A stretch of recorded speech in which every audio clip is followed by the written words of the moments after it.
Welcome back. AMFI April data is up for you on your screen. The number that we're watching closely will be the total equity inflows in the month of April, and it's come in at 24,253. That's a marginal decline compared to what we had in the prior month.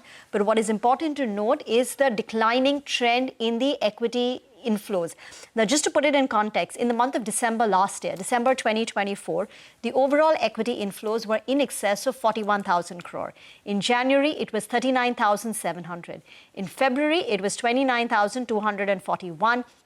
In March, it was 25,000. And now, again, in the month of April, we've seen a further decline, a slight moderation in the overall equity inflows. From 25,000, we're down to 24,253. And April was the month where markets had actually bounced back. At least January, February, March, there was so much volatility. But in April, we had seen the market snap back. It's only towards the last week of April, after the Pahalgam attacks, that markets started consolidating, while the rest of the global markets were rallying and catching up. But on the whole, April was a positive month. But despite that, we've seen the overall equity inflows moderate. The mid-cap funds, 3,313 versus 3,400. So again, a smidge lower. Overall, you could also call it stable because it's hardly a decline.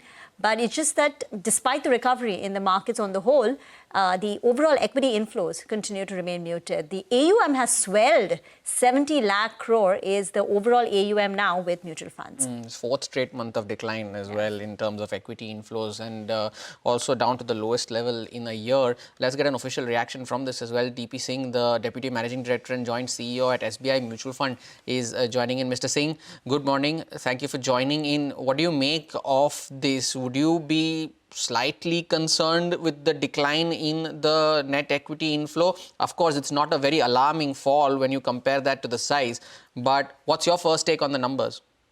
No, not really, Lam. These are numbers are on the expected lines. Actually, there was a bit of confusion, and in the month of April, generally, there are something because there are always heightened activities during the month of March. But the numbers are not at all. I mean, 24,253 and 25,017 is hardly any difference. The actual number on the SIP side also, I'm very sure will be on the similar lines.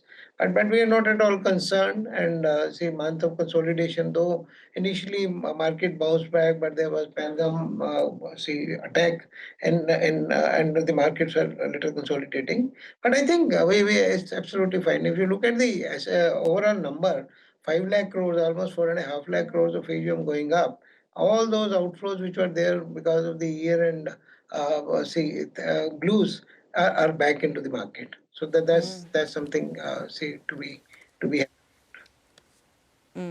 Indeed. I think the SIP contribution, the number is not out, but it's been rock steady now through all the volatility. Retail investors have held their faith. They've been very resilient. And, we're still awaiting that number. It comes out in the AMFI call. But SIP numbers have been very, very steady. Also, Mr. Singh, I think in the month of April, the number of sectoral funds or the NFO launches were also few because there was still a lot of uncertainty in the market. Is that perhaps one of the reasons why we've seen this slight moderation or no growth? And another question, is there a typical seasonality associated with April start of the new financial year? No, that's what I said earlier, because there's always heightened activity at the year end. People have to achieve their target. There's a lot of sales push, marketing push, but there is always generally some slowdown in the month of April. And naturally, there was no NFO, not only the sectoral funds, but otherwise also there were no NFOs per se in the month of April. NFOs generally bring in new set of investors. So because there was no NFOs, so naturally there was not much activity on that. But see, $3 billion, if you put in dollar terms, of net inflow by a retail investor is a huge number. I think we should be very happy about that. Forget about the month-on-month system.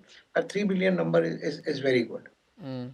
Indeed. Mr. Singh, stay on. We are also being joined by Akhil Chaturvedi, who is the Chief Business Officer and Executive Director at Motilal Oswal AMC. Akhil, good morning. Thank you for joining in.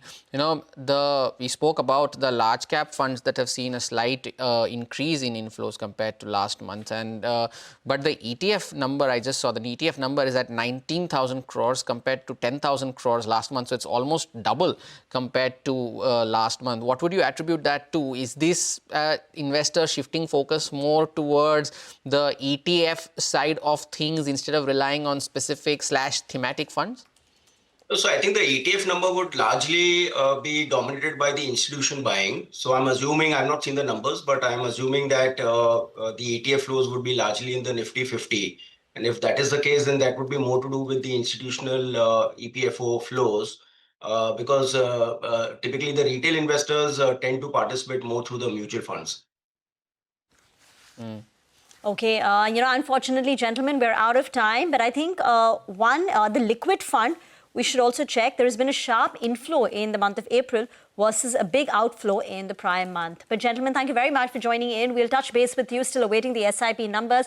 But April data for the month of, by the mutual funds has been a slight moderation on a month-on-month basis. April equity inflows have come in at 24,200 crore, which compares with 25,000 crore in the month of March. And it's the fourth consecutive month of decline seen on a month-on-month basis in terms of equity inflows. Get into a break. As promised, on the other side, we'll get chatting with Root Mobile. They reported their numbers 2 days back. Gautam Badalia joins us next.